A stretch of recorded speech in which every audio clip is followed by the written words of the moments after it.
Το έτσι. Κάνουνε μαλακίες. Κάνουνε για 2 μπισκότα. Το χτύπησε ένας μέσα που μοιράζει μπισκότα. Ποιος δεν χτύπησε?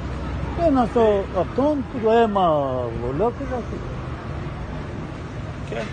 Και τώρα να πήρε μια κομμάτι τζάμι αυτός και θέλει να το...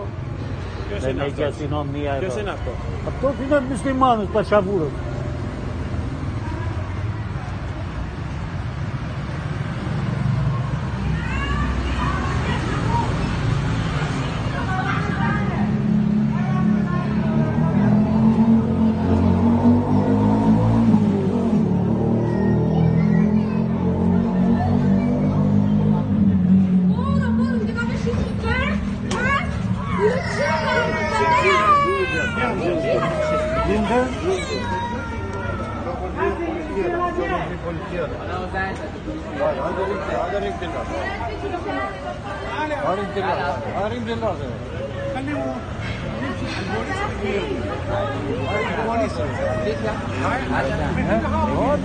Χτύπησαν αυτό μέσα, αυτό που μοιράζει μπισκότα.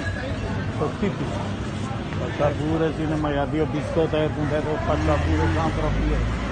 Πασούρα. Που βοηθάνε, κάνουν ράνο. Τι βοηθάνε ρε, αυτό είναι σκουπίδια είναι. Γλυκά είναι. Αυτά είναι, πασαβούρα είναι. Αυτά είναι για πέταμα. Κλέφτες είναι αυτοί ρε, κλέφτες είναι. Αυτά λέμε για πέταμα και τα δίνουν και καλά δωρεάν για να πληρώνουν φόρο. Πατεώνες είναι αυτοί.